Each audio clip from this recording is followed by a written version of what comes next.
Welcome, Pewter Report readers, viewers, and listeners to a brand new edition of the Pewter Pregame Show. The Bucs are back in action, looking to get back into the winning column with another big matchup as they go through this gauntlet. This day, they take on the Buffalo Bills in Buffalo. So a road game for Tampa Bay. Baker Mayfield versus Josh Allen, two teams that are pretty good despite some of their recent faults. So we got a lot to break down this morning for the game. We'll look at some individual matchups and some of the biggest storylines heading into Tampa Bay at Buffalo. I'm your host, Matt Matera. Joined with me is the face that runs the place at PewterReport.com. It's SR, Scott Reynolds. Scott, how we doing? How we feeling about this Bucs versus Bills matchup? Good. I'm looking forward to it today. This should be a good one. These are two teams with an even record, 6-3. We talked about it this week. The Bills really have more to play for, right? I mean, We saw them, drop a game behind the Patriots last week when the Patriots came into Tampa. New England got the win. Buffalo went down to Miami, got the loss. And now the Patriots won again on Thursday night. So there are 9 wins. Buffalo has some work to do. If they don't start picking up some wins to at least keep pace with the Patriots, and then they're going to have to split that series because already New England has a win over Buffalo this year, they're going to be in danger of being a wild card team, possibly. So this is a very big game for Buffalo. For Tampa Bay, it's not like you want to lose this game by any means, right? You want to win because when you do that, you maintain your NFC South lead and your playoff positioning. Right now, the Buccaneers in 4th place because they're in the lead in the NFC South, but they want to avoid losing back-to-back games, something they haven't done this year, right? That loss to the Eagles was followed by a road win, week 5, a quality win up there in Seattle against a really good Seahawks team. And then they had the loss at Buffalo, and it may be a little bit easier to go down to the New Orleans and pick up a win against the lowly Saints, but easier said than done. Just ask the Carolina Panthers after last week. But so that's kind of where things stand. Matt, let's take a look at the weather, shall we? You feel like a weather forecaster because this is going to be a big component to today's game. There is a chance for rain or snow showers depending on how the temperature fares out. It's 41 degrees right now in Buffalo I should say 41 is supposed to be the high. The feels like temperature at kickoff will be 34 degrees. I think it's in the 30s right now with the feels like temperature in the high 20s. Winds will be out of the west at 22 miles per hour. I'm not exactly how that stadium is positioned, but it could be a situation, Matt, where you're going to be going with the wind for this quarter and that quarter, but not the others. And that's going to affect passing, kicking, all of those things. Wind gusts will be up to 38 miles per hour. So a cloudy day, maybe partly sunny at times, but there's going to be some weather elements affecting the outcome of this game. And that probably is advantage Buffalo. They're used to playing in windy conditions, where Tampa Bay, they have to deal with some occasional rain, but not really the wind. For sure. There's no doubt about it. The wind concerns me much more than whether or not it's going to be raining or snowing or whatever the case may be, because we've seen wind, especially in Buffalo, completely alter games and game plans and effectiveness. I expect a lot of short to intermediate passes from Baker Mayfield and the Bucs offense today, and really a huge reliance on running the football. And that helps a lot more when Buffalo has one of the worst run-stopping, run defenses in the league. And Todd Bowles is very familiar with playing in Buffalo, having coached for the Jets and playing there every single season when he was the head coach for New York. So it's not anything. If anything, Todd Bowles is a little bit more equipped to go into this game coaching against the Bills than maybe any other coach in the NFC South who doesn't have that familiarity of going to Buffalo week in and week out. But big time reliance on the running game. Because it's interesting, because I think Buffalo's always had an advantage playing in the wind since Josh Allen has been there. That's true. Because Josh Allen has a rocket arm unlike anybody else in the NFL. So he can overpower the wind just with his, speed of throwing the football. Baker can sling it as well, but it's a little bit different when you're not always playing in the wind. So definitely a major storyline and another opponent for the Bucs in this game, not just Buffalo, but the wind as well. And hopefully not the refs. Hopefully you don't have to go against the wind, the refs, and the Bills, right? Erica Deaver woke up at 6 a.m. to drive from Albany to Buffalo for my very Wow. first NFL game to watch my Tampa Bay Buccaneers.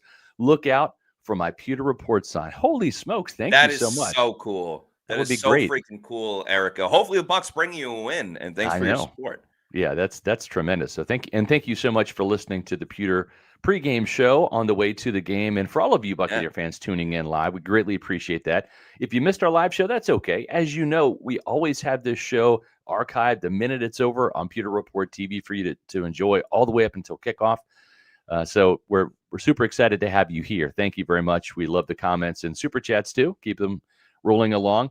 Also want to mention, and we'll probably do this a couple times, but the place to watch the game, of course, you got to watch it on TV, right? That's where that comes in. But the place to really enjoy the game, it's Pewter Game Day right here with Matt Matera and Daniel Morales on the call. Pewter Game Day at 1 o'clock. Bucs versus Bills. Matt, I can already tell you're in prime voice today. You always are in prime voice on game days. And sometimes you get so excited. Your voice, by the time we get to the Pewter post game show, it's taxed a little bit, but we love your enthusiasm. Nobody calls a game like you. So what do you have on tap today for us? Yeah, I appreciate that. I mean, the game is just it's so much fun. The Bucks are, they're an exciting team. They are one of the most thrilling teams in football. It helps expedite the enthusiasm when they're scoring late game and when they're scoring late game and have last second field goals and touchdowns. I mean, that game against the Texans, I think it was one of the most memorable games Some of on your the year. reactions this year have been epic at the end of games. Yeah. Thank you. I appreciate it. So looking forward to doing the game at 1 o'clock. Yeah, and looking forward to the Bucs at Bills post-game show. We'll get to this podcast a little sooner today because it is a road game, and I'm watching it from the Reynolds compound here at Wesley Chapel, Florida. And I'll be joining Matt Matera for the Bucs at Bills post-game podcast. That'll be right after Todd Bowles and Baker Mayfield speak. So probably around 4:30-ish. We're looking forward to chatting with you guys after the game, but we've got plenty of Pewter pregame show to go to. Matt, I noticed that the line kind of moved a little bit. It was 5.5, Tampa Bay plus 5.5 last night. Hard Rock Bet app has it now at 6. Your thoughts on the point spread for this week's game presented by Splash Sports? Yeah, make sure you get your quick picks in on Splash Sports. Download the app today, especially with these Bucks player props. The line is interesting to me because typically when you have two good teams like the Bucks and the Bills, the spread will typically be anywhere from 2 to 3, usually in favor of the home team. Yeah. And that would make sense for this game with Buffalo. Going all the way up to 6, I don't know. I'm curious what Vegas knows that we don't, because the Bucks are too good of a team to necessarily be a 6-point underdog. But at the same time, it's kind of taking the bait a little bit. They want everybody to take the Bucks plus 6 with that high of a number, which makes me think that Buffalo might dunk on the Bucks just a little bit. Yeah, we'll see. And it's interesting because it wasn't about Chris Godwin or Bucky Irving not being ready for today's game, because Todd Bowles revealed that on Friday they're going to be out. We'll get to our injury news in just a second here. But Darius, we really appreciate Pewter pregame getting me through my workout this morning. That's awesome. We love to hear that. Yeah. Thank you all so much. Let's get to the injury news. No surprises really for this game. If you've been reading pewterreport.com throughout the Friday and throughout the weekend, you'll know that there are 5 players out for this game. Chris Godwin, Hassan Reddick, Bucky Irving, Marquise Watts, and Ben Bredeson all out. No real surprises here, although I think fans are disappointed, and certainly it's understandable. With Chris Godwin Jr. and Bucky Irving returning to practice this week, they didn't play. And we kind of foreshadowed this a little bit on our Pewter Report podcast, maybe pumping the brakes on some of the enthusiasm, because remember what happened last week. Luke Haggard, he practiced in that return from his shoulder injury that he suffered against the 49ers and actually had a full practice, I believe, at the end of the week. But the team still elected to make him a healthy scratch for the game, not wanting to rush him back into that, giving that shoulder a little bit of extra time to heal. Not sure if that shoulder injury is the same thing that Bucky Irving's dealing with, but again, I think Todd Bowles and the Bucs training staff being cautious and not trying to rush these players back out there, meaning Godwin and Irving, because they did practice this week, Matt. And our Bucs injury report is brought to you by Jorgensen Law PA, 727-347-7733. That's Jorgensen Law PA. You can find them on the web at jorgensenlawoffice.com, the official attorneys of Pewter Report. Your thoughts on Godwin and Irving not being ready to go yet? Yeah, there was tons of excitement during the week. All the buzz around the league was Bucky Irving and Chris Godwin Jr. returned to practice. But all of that excitement, unfortunately, was vanquished on Friday when Todd Bowles said that they are going to be out for this game. And I think we got to recalibrate a little bit when it comes to Bucky and Chris Godwin Jr. Yeah. It's a good first step that they're at least practicing out there with their teammates. But with Todd Bowles also alluding to the fact that they probably won't play against the Rams either, or there's a chance that they won't play. Yeah. I think we just got to keep the patience of, okay, like, it's one thing when Todd Bowles is like, they're working, and we don't see them out there at practice. But now we're seeing them out there at practice. So they are progressing. But, seeing is believing. And I'm still in the mindset of this team is just without Bucky and Chris Godwin for the rest of the year until they actually suit up for a game. So it's in a way it's status quo, but at the same time, it's like they're dangling that carrot in front of everybody with Bucky and Chris Godwin Jr. returning. Yeah. And Rondé Barber on his podcast, I went back and watched it this week. Comes out every Wednesday on WFLA. I was on that show with Scott Smith a couple weeks ago. It was a great time. I love Rondé. We're good friends and favorite Buccaneer of all time. I just got to be honest in my opinion of Rondé Barber. He's the best. But he said some kind of cryptic things that kind of align with what I'm not hearing. And again, when you're an insider and you've got contacts all throughout the building at different levels, front office, coaching, players, and and there's not the he's going to be out, but like he'll be back. Like with Luke Gedeke, there was that report that came out, and I don't even know if it was a report, Matt. I think it was just maybe some speculation, some guessing that, and I want to say it was Adam Schefter podcast where he said Gedeke's done, and I kind of put that out there. I'm like, is there anything truthful to this? And I got some immediate pushback. Nope, not sure when he's going to be back, but he'll be back, right? So at least you kind of get something. You get some level of feedback. And I have not gotten any feedback at all about Chris or Bucky. I've gotten feedback about Mike. They expect him to come back at some point, maybe late December, early January, maybe for the playoffs, depending on how that clavicle heals with the surgery. But nothing on Bucky or Chris. And that is, for a guy that has a shoulder injury at this point, the foot is fine. That's interesting, right? Maybe there's something else going on there. And again, I'm kind of hearing I'm not hearing something. Maybe Rondé is hearing something or not, but it's kind of aligning and it's kind of concerning. And then with Chris, I've heard from too many people not associated with this team. Let me be clear on that, but on the periphery, former players, things like that. This ankle injury is very, very tough to overcome. To get back to being the Chris Godwin that this team thought they were going to get when they paid him $22 million per year. Not saying he won't play again. I'm not saying that. But sometimes, as we mentioned on our Pewter Insider podcast, Matt, with Ryan Jensen, sometimes you want the player to come back. The player wants to come back. They try, and it just doesn't work out. And we have to open the door to that possibility with Chris Godwin. I'm not saying it's a likelihood, but there is a chance that Chris is not able to overcome this injury if that fibula keeps giving him problems. In other words, he comes back and plays for a couple games, and then the same thing happens. Who knows? The mind wants to do it, but the body just isn't allowing for it. And I think what's tough to see as well, and this applies to Bucky too, is that these guys weren't put on injury reserve. So there was hope that, maybe they could get in before the minimum requirement of 4 games to be put on IR. So each week that they're not on the list, and at this point, they're not going to be put on it. Yeah. You're hoping that they're able to return and then just not able to. So that adds another factor into it. Yep.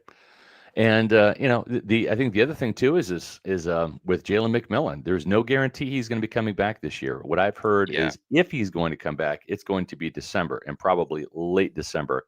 At the same time, with them having, you know, not told us the full story when it came to that neck injury. It's not just the strained muscles and tendons.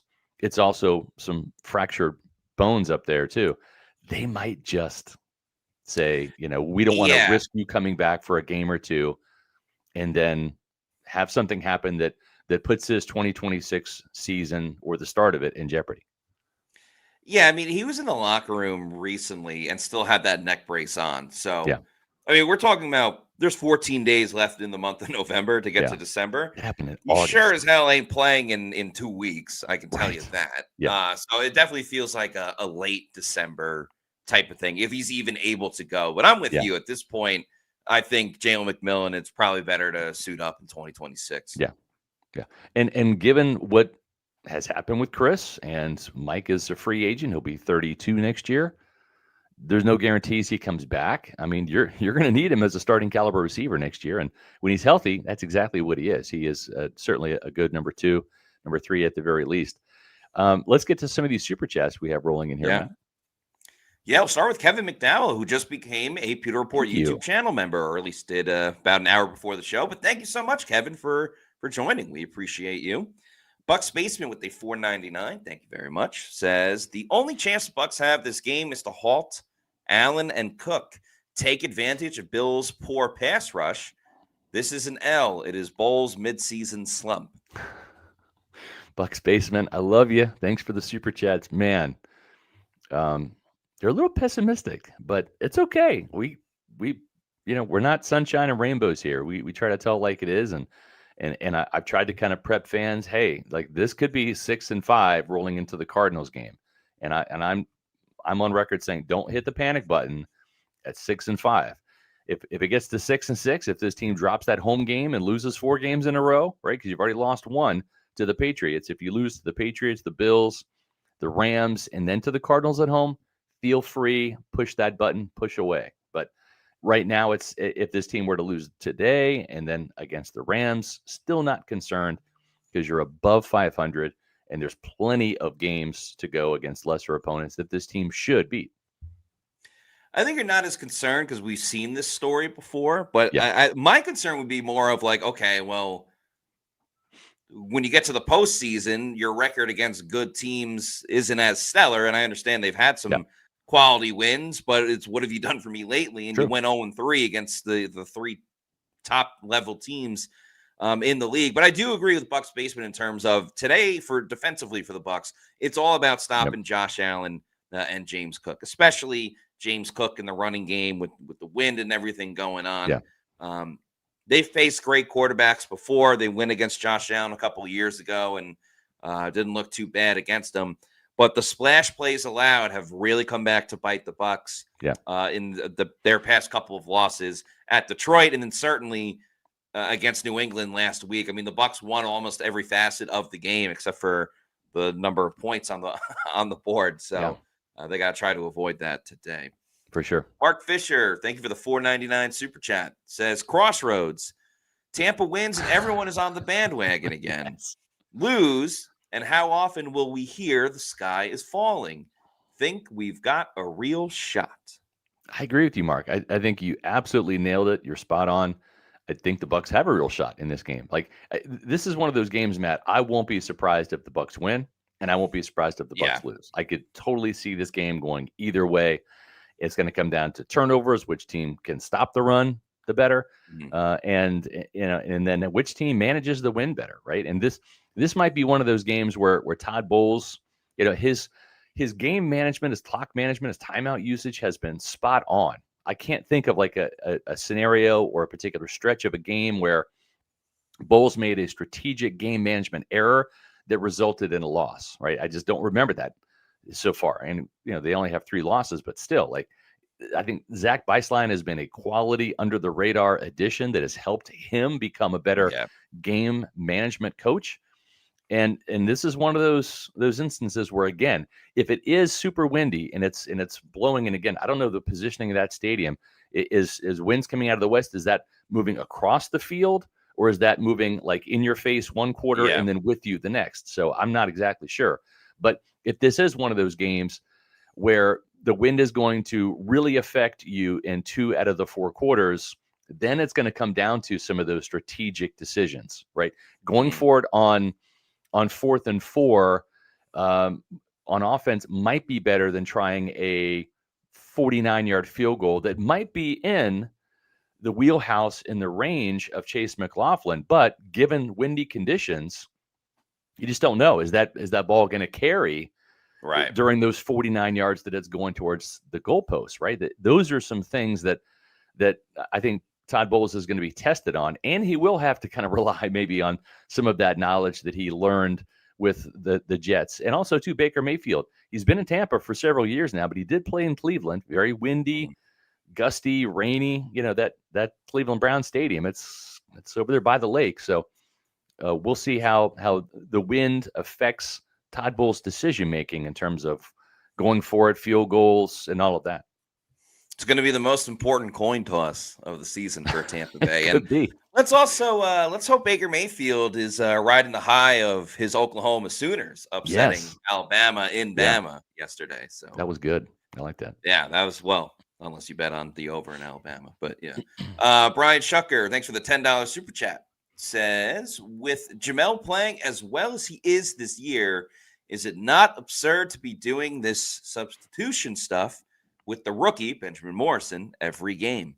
That's probably the biggest gaffe that Todd Bowles has had so far, in my opinion. It hasn't really been game management. It's been roster management, right? It's been depth chart management. It's been taking off Jamel Dean, the best cornerback, not just on the field, but in the NFL, according to Pro Football Focus, for a drive here or there, and putting in Benjamin Morrison. And we'll see, because that's going to happen again today. Todd Bowles told us that he's not going to just give up on Morrison because he gave up a touchdown. But it should be noted that Morrison, when he was in the game last week, was targeted 4 times.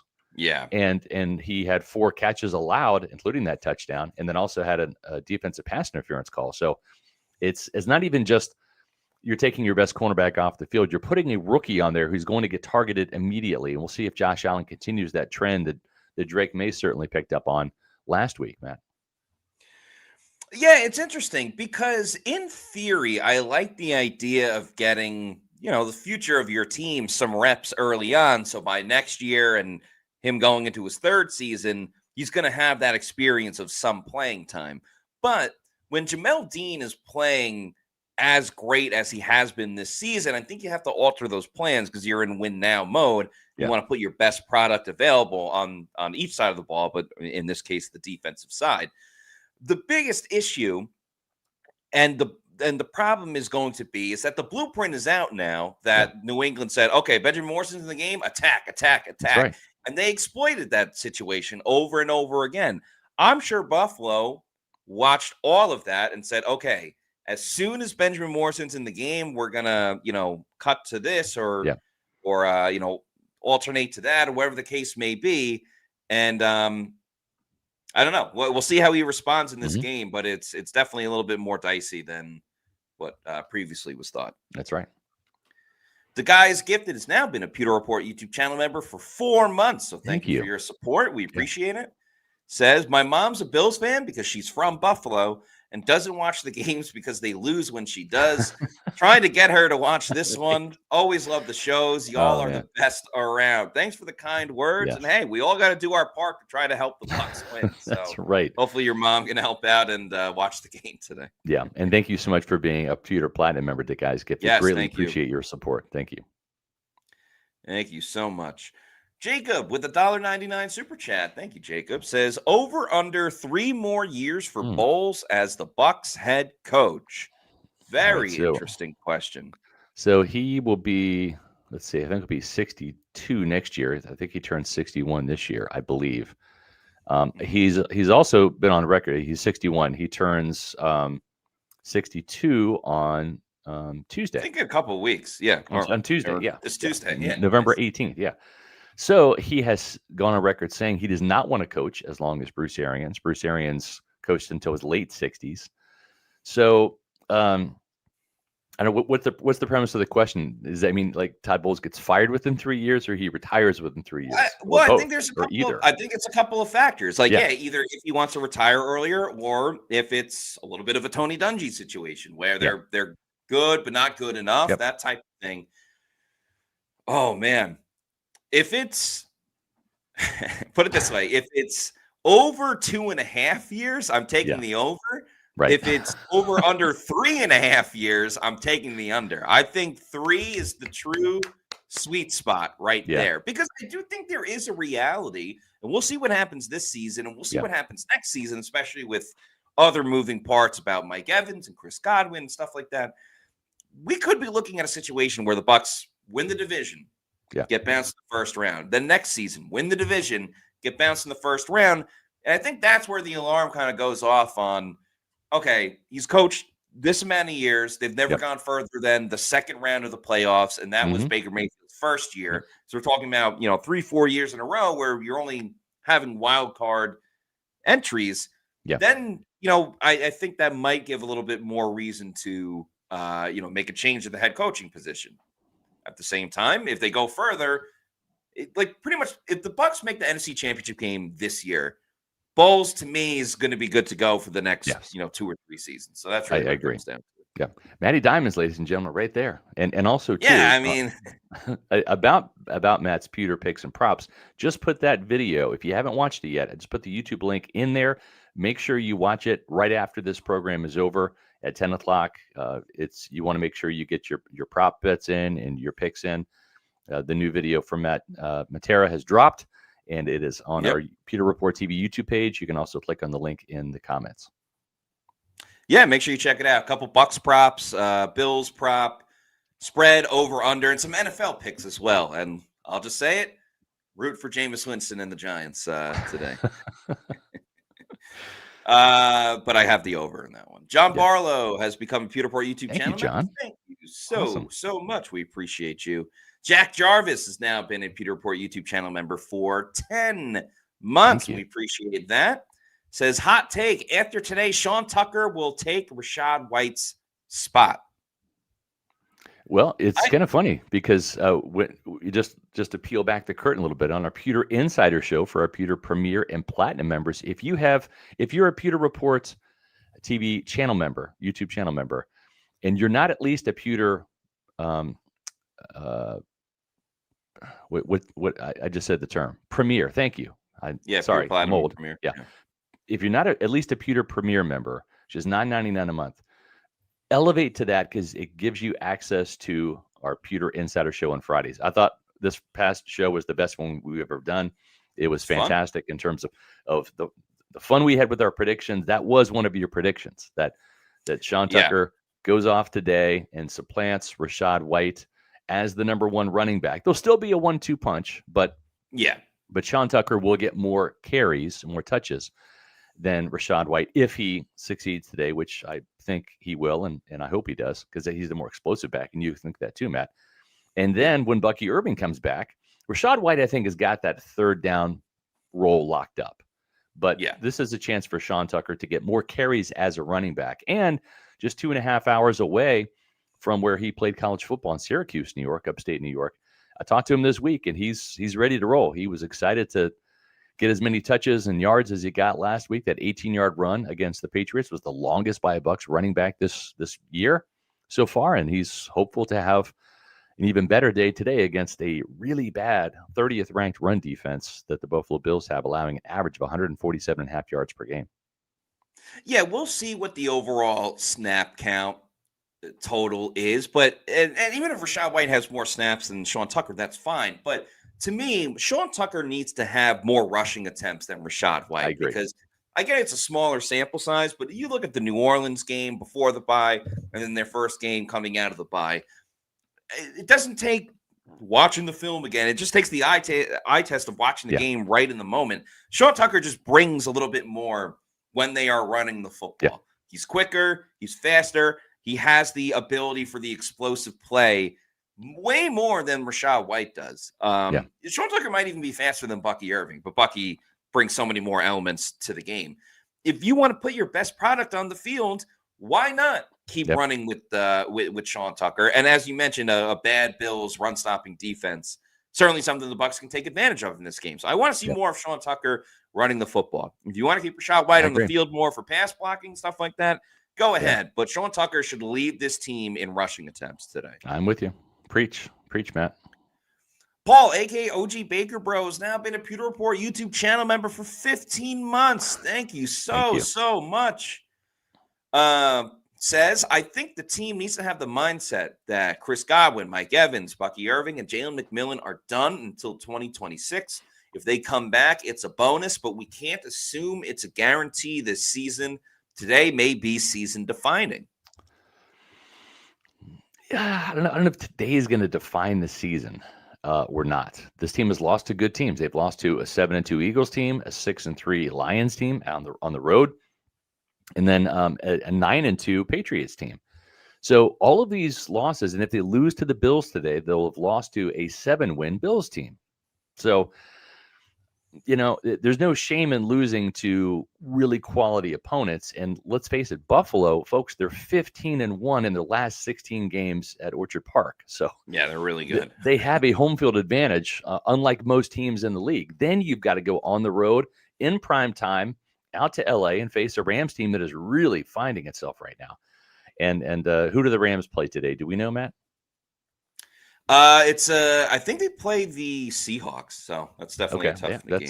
Yeah, and boy, if they can beat Seattle, I mean, a 2-loss Seattle team, that's that's no small feat. That's quite they play they host the Seahawks. That's a battle of 7-2 teams, Seahawks and Rams, and that's going to be a 4:05 today. So that'd be interesting. We'll have a chance to watch that game and really do a little bit of scouting for next Sunday's game. But yeah, that's going to be a game at 4:05, man. I know that, and then the Sunday night game, which we'll be able to watch, is Eagles Lions, which is important for the Bucs for seeding and stuff like that. No tiebreakers for them, but can't wait to watch that one as well. For sure. Brian Shucker, thanks for the $5 super chat, says this team is down its top 3 stars in all caps. Stars, not just starters, but stars. The hate is ridiculous. Yeah, yes, I mean, sometimes it's not fair, when it comes to not having your top players, but the Bucs aren't the only team that, has dealt with those issues. So I agree, though. Like, I don't think you can blame so much of the coaching staff for not having the top guys. And it's something we talked about recently too, Scott, like looking at that picture of Josh Broussard and Baker Mayfield. Baker's just missed some throws, and he's had he's been in a slump the past couple of games. And Josh Broussard has designed things to get guys open, and Baker's just missing the throws. So that has nothing to do with the injuries that Brian brought up, but it just shows that there's many different moving parts to winning football games, and that's why it's really difficult to do so. Yeah, and the thing is, too, is we have to keep in mind, too, when evaluating Josh Broussard, from week 1, he has not had any consistency along the offensive line or even the wide receiver position, right? I mean, we all thought heading into the season, Mike Evans 1, Jalen McMillan 2, Emeka Egbuka 3, Sterling Shepard 4, Tez Johnson 5, and then eventually Chris Godwin comes back, and then you kind of reshuffle the depth chart order. That was what was going to happen. This team lost Jalen McMillan probably for the year in the preseason, and then lost Mike Evans during week 3 to a hamstring injury. Then he comes back against the Lions, and then now he's out for what could be the rest of the regular season. So the receiver position, the offensive line, he's never had a full deck to play with. Then you throw in losing Bucky Irving since week 4, your leading rusher from last year and an explosive playmaker. And it's been ridiculous, really. It's been ridiculous. And you have to go back and remember, in 2023, with Dave Canales, that was the healthiest Buccaneer team in recent memory. They didn't have, I want to say they didn't have a starter miss more than one game that year on offense. That's how put together that offense was. And then the next year, we felt bad for Liam Cohen when he didn't have Mike and Chris for 3 games. And then Mike came back. Yeah. but it's nothing like what Josh Grizzard has had to deal with. It. And again, I really appreciate Josh's outlook on this because you can't cry about it. No one's going to feel sorry for you. The Bills aren't going to feel sorry for you. The Rams aren't going to feel sorry for you. But he's like, we just look at this like a challenge. Like how do we get the underdogs to rise up and have a day? And that's the best way to look at it because there's no saviors on the streets in September and certainly not in October or November. So, you gotta play with the hand you're dealt, and it's not a good hand right now, but let's see if they can, win a game of poker with 3 9s, right? That's what you're hoping to do here. Yeah. Doesn't need to be pretty. Just needs to be a win. Paul, aka OG Baker Bro, has gifted 1 Pewter Report membership. So thank you for your kindness, Paul. Yeah. We appreciate that. A newly subscribed Pewter Report YouTube channel member, Key to Villain, with some nice comments for Scott, says, Scott, I read the Fab 5 article. I was so happy to hear how Zion McCollum got called out by Todd Bowles. Yeah, and this is why Zion McCollum is a friend of the program because he's good to the media. He won the Mark Cook Good Guy Award last year for being the most candid guy when it came to talking with the media. And, I appreciate Zion's trust in us at Pewter Report to state the facts and just report it straight up, right? And we don't have any agendas or anything like that. And he was kind enough to reveal that Antoine Winfield Jr., among others, probably Anthony Nelson too, although he didn't mention Nelson by name, but he said he made some of the starters on defense stand up in the team meeting and get reamed out in front of the coach, in front of everybody. And Zion got reamed out for 2 things. He got reamed out for falling asleep at the wheel on that 3rd and 14 Mac Hollins 54-yard catch, which thankfully the Bucs got bailed out with the Tyke Smith interception late in the 4th quarter. But that play shouldn't happen to begin with. Then he loafed on Travion Henderson's 69-yard touchdown run, where if he would have sprinted to the sidelines, it's a 15-yard run. It's not a house call. And so Zion McCollum got a wake-up call, as everybody else did, and took it like a man. He said that team meeting was not fun for anybody, and Bowles absolutely let them have it on defense. So that's not the Todd Bowles we see on Sundays. He's usually kind of calm and stoic, but behind the scenes, Mount Bowles can erupt. And he erupted on Monday. There's one thing that he absolutely hates, and I got this from Yaya Diaby and Zion McCollum in the locker room. Do not give up long touchdown runs to a Todd Bowles defense, because he will absolutely that is unforgivable, right? That is absolutely unforgivable. And so if you want to piss off Todd Bowles, keep giving up long touchdown runs. And that's what makes it critical to stopping James Cook today, because he is capable of doing that. Not great for Zion to loaf after he just got all of that bread. That's right. Ricky Camacho now just become a Pewter Report YouTube channel member. Thank you, Ricky. We appreciate your support. Thank you so much. Yeah. Cameron Stewart with a $5 super chat says, I live in Bills country. About to head to the grocery store with my 50th anniversary Levante jersey. That's Go awesome. Bucs. That is badass. Good for you for being in enemy territory and still showing your support for the Bucs. Yeah, no doubt. Thank you for the $1.99 super chat, and thank you for protecting the streets of Gotham, as we need to use more 2 tight end sets. Culp has speed. I think we're going to see some more 12 personnel usage and maybe even some 13 if it's really going to be windy and you want to hammer that Bills run defense. That's going to be key today, and we'll get to our matchups in just a second. Just want to wish actually we haven't super chat. Let's get to that. Meets McGee, thank you for the $2 super chat. Says, I see a big game by Sean Tucker, as do I, Meets McGee. I'm predicting a big time performance by Sean Tucker. Obviously, the playing at Syracuse and this game being in Buffalo, him just running the ball very efficient when he's in the game, and the Bills' porous run-stopping defense. I think this is a great concoction for a big-time Sean Tucker afternoon. I'm with you on that. Yep. And we want to take a quick second to wish Jenna Lane, who watches our Pewter Report podcasts and our Pewter pregame shows and postgame shows religiously. Greatly appreciate the support, Jenna, and just wish her a speedy recovery from her back surgery. And from what I Yes. indicate, so far, so good with that recovery. So just wanted to let you know we're keeping you in our thoughts and prayers, Jenna, and hopefully you are feeling better soon. Let's get to some of these matchups, Matt. Let's take a look at the Bucs offense versus the Bills defense. And, the tackles today. We saw Tristan Wirfs give up a sack last week. He's not been kind of that invincible, impenetrable wall that he has been in years past. I'm not going to say he's not playing at a Pro Bowl level, but when Baker Mayfield's talking about the lapses, right? It's you've got to take on that Secret Service mindset where like you can't have a bad day, you can't have a bad rep. It's got to be perfect all the time.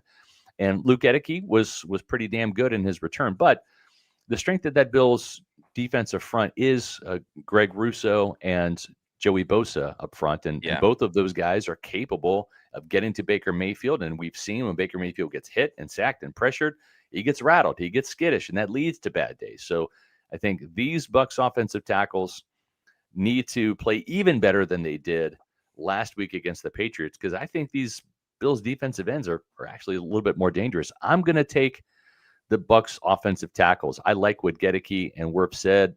This cold weather, the windy conditions. These guys played in the Midwest at Iowa and Central Michigan, respectively. I think they're looking forward to this game, Matt. This is right up their alley, and that's why I'm taking the Bucs tackles too. It's crazy to say that I'm expecting a bounce back performance from Tristan Wirfs, but when Tristan Wirfs allows a sack, it's like seeing a solar eclipse or whatever. Like it rarely ever comes around. Right. So for many other offensive tackles, only allowing one sack isn't that big of a deal. But for Tristan Wirfs, it's kind of insane to say. And I really liked what I saw from Luke Gedeke in his return. You got to knock off some rust, but I don't think it's crazy to put 2 and 2 together and say the run game got that much better when Luke Gedeke was in the game. It was actually one of the first things that Josh Broussard had mentioned. So Rousseau and Bosa are definitely one of the top most difficult matchups that really any offensive line unit will go up against in a season. But I just have that much confidence in Tristan Wirfs and Luke Gedeke to get the job done. I do too. And just when you're looking at the stats, Joey Bosa leads with 4 sacks up there in Buffalo. Ed Oliver, their defensive tackle, is in injured reserve. He's second with 3, but he's out for the year. Gregory Rousseau is tied with 3. And then A.J. Epinesa, the former Iowa Hawkeye, I think their paths crossed, Epinesa and Wirfs out there in Iowa. He has 2.5 sacks. He's kind of that rotational guy, former first-round pick.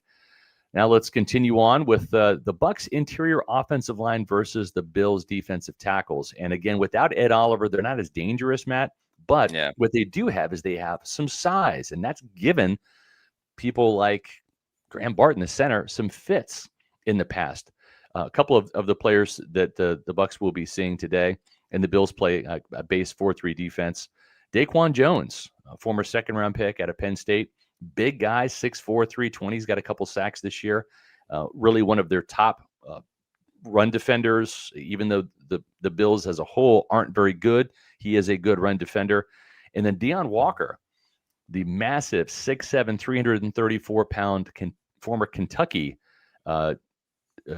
player, 4th-round pick by the Bills this year. He's emerged as a starter. And so you've got 2 big, beefy defensive tackles in there for the Bills going up against 2 reserves in Mike Jordan and Dan Feeney, as well as Graham Barton, who has not played great, although I think he played really well last week against the Patriots. I'm going to say this is a push, and I think whoever wins the interior here is going to determine if the Buccaneers can really run the ball effectively or not today. Yeah, I'm going to go with the Bills' defensive tackles due to the massive size and the fact that I think the luster is kind of worn off a little bit with Mike Jordan. I think that knee injury is still bothering him a little bit more than what's been led on. And with Graham Barton's struggles, we have to remember, because Baker Mayfield is a smaller sized quarterback, if you get pressure from the interior is going to impact every single quarterback in the league. But especially when it's a smaller quarterback that can't see over the top of some linemen and defensive linemen, the closer they get, that's where you see the batted down passes, throws off the helmets and stuff like that. It's also partially why Baker's so good at throwing on the run and getting outside of the pocket. But I I don't know. I can't take Graham Barton with all the struggles that he's had this season. So I'll Yeah. go with the Bills defensive tackles. Okay. Emeka Buka versus cornerback Tre'Davious White. That's their more experienced cornerback. They're going to mix it up a little bit, and they'll move Emeka Yeah. Buka around, so he'll be matched up against Maxwell Harrison as well. But in this matchup here, it's the savvy vet versus the young rookie who's playing like a veteran. Let's put it this way: Emeka Buka has to have a 100-yard game today. With the wind, it's going to be interesting. Are those yards going to come on downfield shots like they typically have been, or are they going to be on more intermediate, shorter throws, 10 to 12 yards, where his yards after the catch is going to turn into a 20-yard gain? That I'm not sure about, but maybe because they need it, I'm going to go with Emeka Buka today, because if he doesn't show up, I don't see them having a chance to win this game. So I'm going to err on the side of positivity here and go with Emeka. Yeah, I'm going to go with a push in this matchup, and a lot of it has to do with the wind factor, because I don't think they're going to be able to get that deep downfield threat that he's been. But he's been really good in the zone as well, finding the spots in between where the defenders are and letting Baker Mayfield find him and get him open. I think Emeka is going to be a little bit more of a possessions receiver today, and that could be fine, but I don't know if he'll have that 100-yard game with a touchdown type of impact that he's had in other weeks. Yep. Cade Otton versus safety Cole Bishop. Bishop has really been, I don't say a pleasant surprise, but he's really been a playmaker for them when it comes to everything. Tackles. He's got 49 tackles on the year. He's got 2 sacks as a blitzer. He plays some free. He'll play in the box at strong. He's got 8 pass breakups to lead the team and 2 interceptions this year.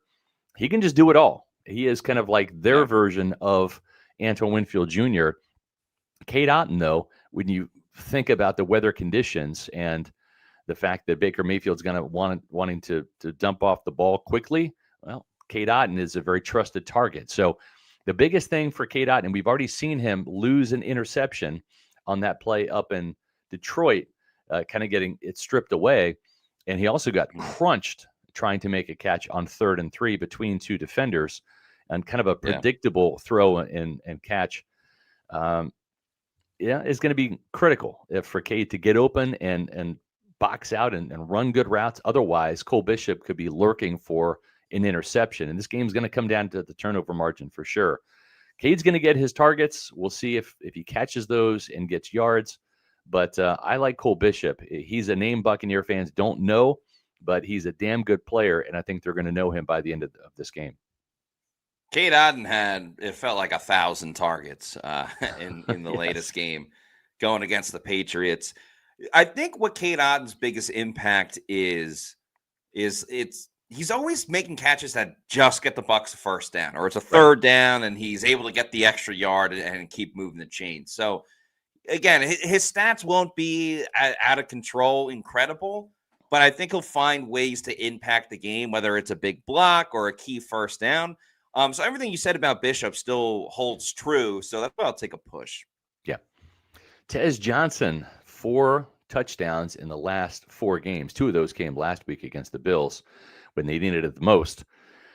Versus Maxwell Harrison, a player that you and I liked, Matt. The Buccaneers also liked him. He has blazing speed. He's a ball hawk himself. And he's finally healthy now. He got his first interception a couple of weeks ago against Patrick Mahomes. That's kind of a trophy interception to get your first NFL pick against Mahomes, and then got another one last week against Tua.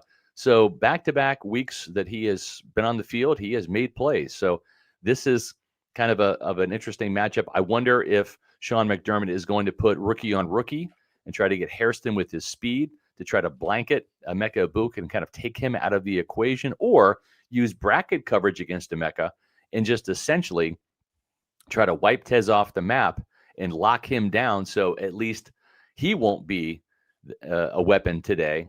I'm curious to see how McDermott plays this, but either Hairston's going to be on Tez Johnson a lot or on Emeka Buka a lot. They really like this rookie cornerback.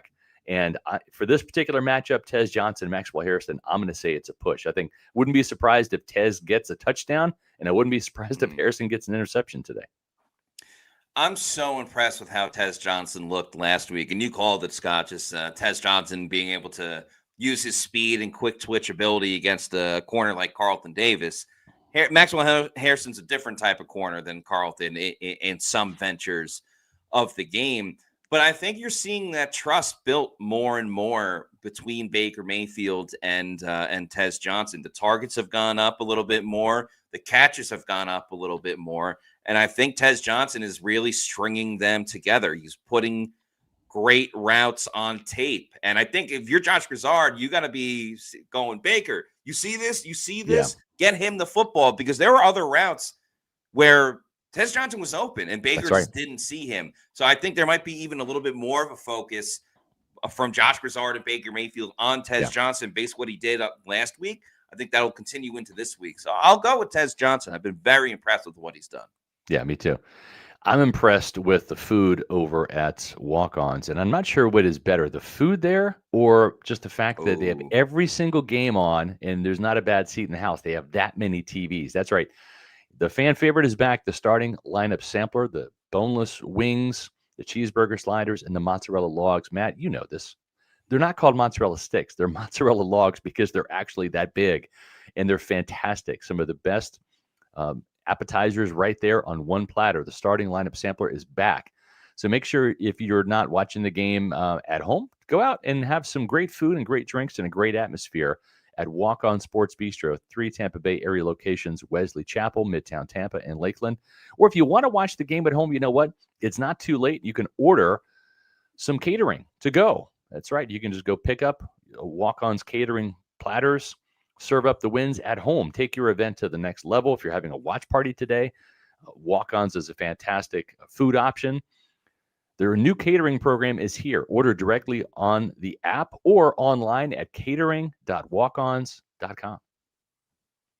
Before we get to our defensive matchups for the Bucs and the Bills game from the Tampa Bay perspective, just a reminder, coming up is the Pewter Game Day Show at 1 o'clock. Matt Matera and Daniel Morales on the call. You can watch the game just like they will be on the network, but turn the volume down and turn the volume up on Pewter Report TV, the YouTube channel where you can find Pewter Game Day. Also streams live on X and Facebook as well at Pewter Report channel. So make sure that you tune in for the Bucs at Bills postgame podcast after the game, probably around 4:30. We'll wait until Todd Bowles and Baker Mayfield speak, and then Matt Matera and I will go live and get your reaction to the outcome of the game. Hopefully a Buccaneers win, but brace yourselves. It's going to be a tough one up there in Buffalo. And that will be right here on Pewter Report TV after the game. And again, also streaming on our X and Facebook channels at Pewter Report. Matt, we have got some interesting defensive matchups today. All 11 Bucs defenders versus James Cook III. The reason I say this is because that was the emphasis, and that's what Zion McCollum said. And as Kai DeVillen mentioned, I got some great quotes about what Todd Bowles specifically said about that Monday meeting and about what happened at Wednesday and Thursday's practices. Really good stuff. I dropped my SR's Fab 5 column in the chat, so you can check that out by clicking on the link. It's also available on pewterreport.com. Matt, the emphasis was not just maintaining gap integrity, like you saw Anthony Nelson try to go outside when he should have stayed inside, and that allowed that 55-yard touchdown run in the third quarter by Travion Henderson, but also sprinting to the ball, getting all 11 guys to the ball, something Zion McCollum did not do on that breakaway 69-yard touchdown run at the end. And that was the emphasis. And Todd Bowles said on that Thursday practice, I better see, when I watch the film, all 11 hats on my screen. So there's no excuse for nobody not running to the ball. And that includes you, Zion McCollum. So that's what I mean by all 11 Bucs defenders versus James Cook. If they can gang tackle and come up with the game plan like they had against the 49ers, Matt, where they kind of corralled Christian McCaffrey, held him to around 50 yards rushing, 50 yards receiving. He wasn't fatal. He wasn't the knockout blow that he has been in years past. They have a chance here. But James Cook is the second leading rusher in the league, 5.5-yard average, 7 touchdowns. I'm going to say this is a push because I respect James Cook that much. Yeah, the Bucs run stopping defense, they've allowed the splash plays, but in between the splash plays, they get stops. Like, it's Yeah, not like teams are consistently getting 6 yards, 7 yards, eight, yeah, nine, 10, and like you do that consistently throughout the game. Seattle had a little bit of success with that, and that was probably the Bucs' worst defensive game yeah. besides last Sunday.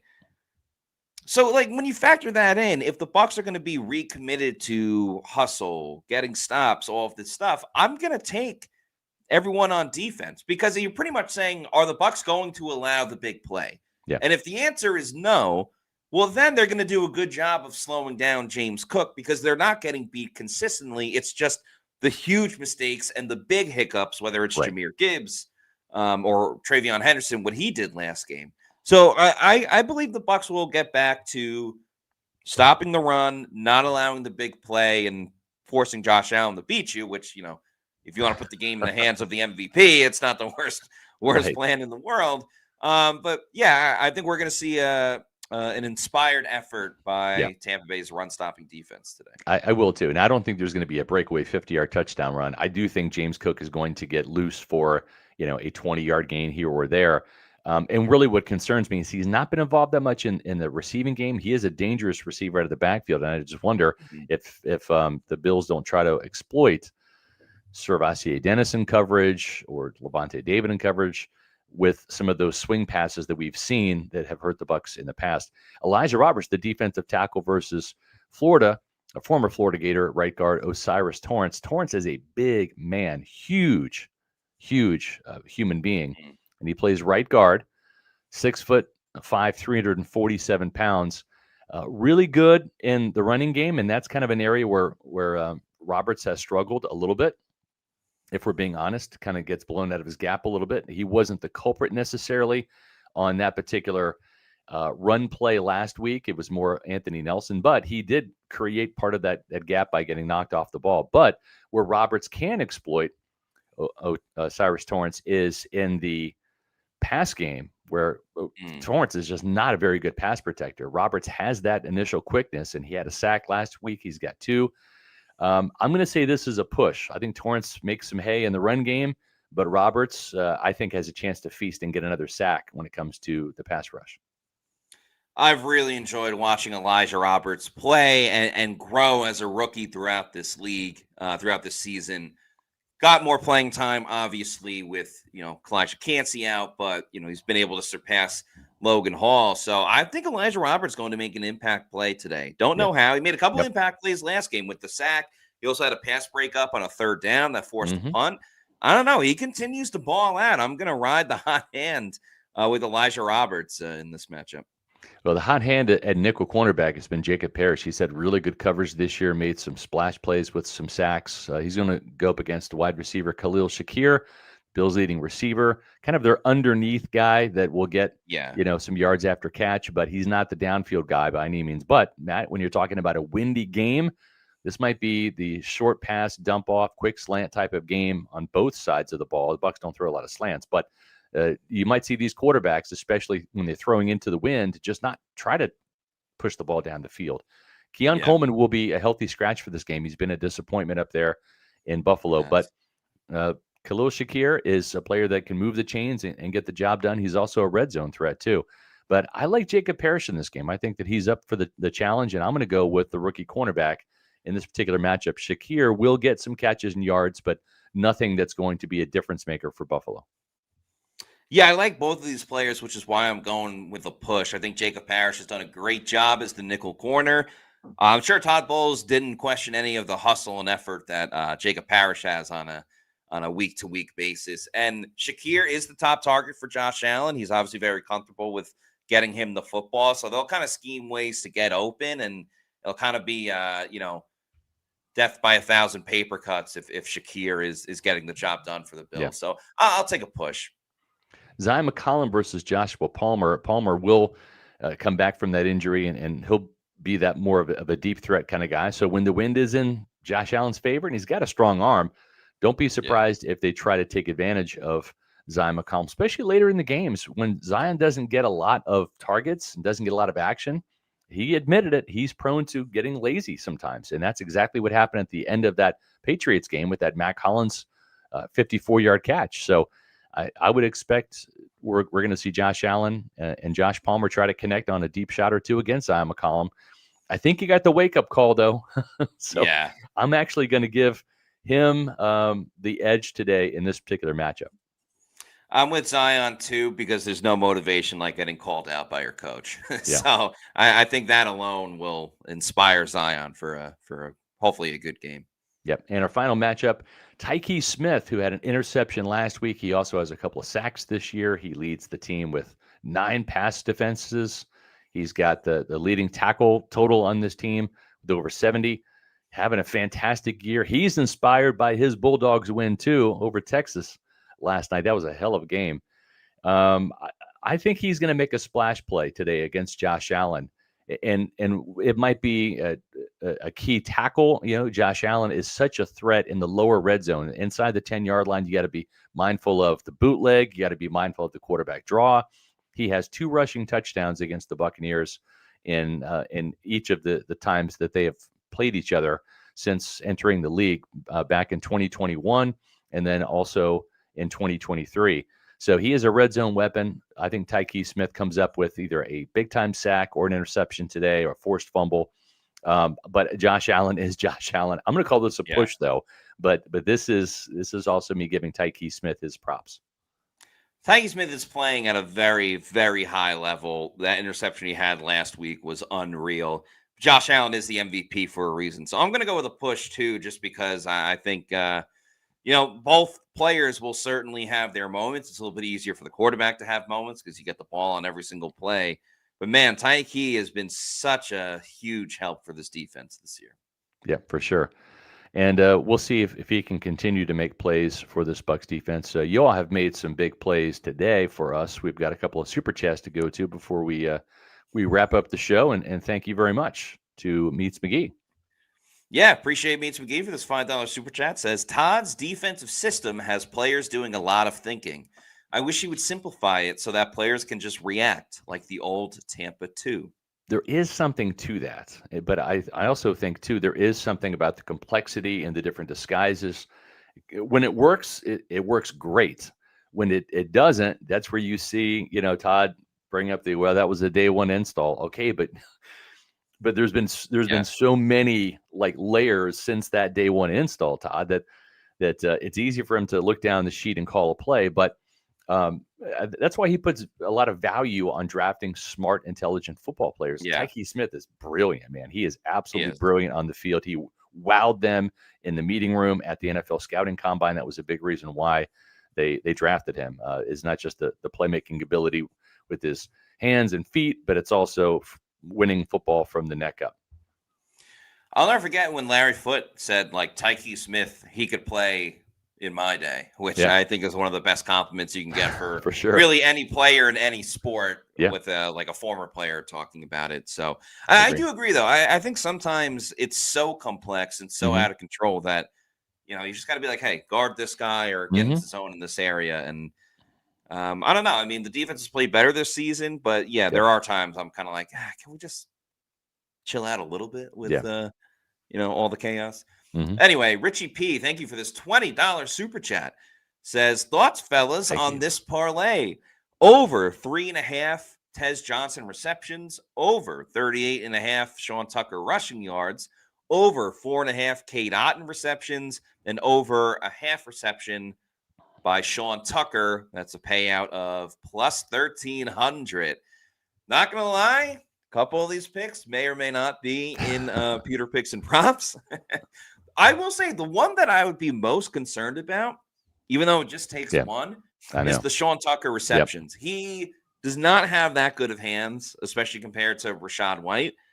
With that said, if they throw one screen to him, that's all you need for the reception. So to me, that's the most dicey one out of all of it. The rest of them, I really, really like. I think they have a big opportunity to hit, no doubt about it. And I'm with you on that. I have been played by Vegas a lot for that Sean Tucker reception. That's usually a staple in my player props each week, and I usually just end up just giving that money right to Vegas because they don't throw them the ball much, and when they do, it's very hit and miss. So Hope you all have enjoyed the program today as much as Matt and I have enjoyed doing it. Thank you so much for turning out. Greatly Yeah. appreciate that. Just a reminder, Pewter game day comes up in just a few hours. We're looking forward to kickoff. I love these 1 o'clock games. Let's just wake up and get to football, right? That's going to Yeah. be fun. I love when that happens. And then in just a few short hours, we'll be talking about hopefully a Buccaneer win, but we'll break down the game regardless of whether the Bucs win or not on our Bucs at Bills postgame podcast right here on Pewter Report TV around 4:30-ish. So stay tuned for more great Pewter Report TV programming coming up in just a matter of hours. That's right. So if you're not already doing so in the meantime, please make sure you're following us on all of our social media on X, Facebook, and Instagram. We're at Pewter Report. And our YouTube channel is Pewter Report TV. Please like and subscribe. Leave a comment on this video as well. What you think is going to happen in today's Bucs at Bills game. That's going to do it for us on this morning's show. For Scott Reynolds, I'm Matt Matera saying thanks everybody for watching. And we'll see you soon for another edition of the Pewter Pregame Show. Out. Out.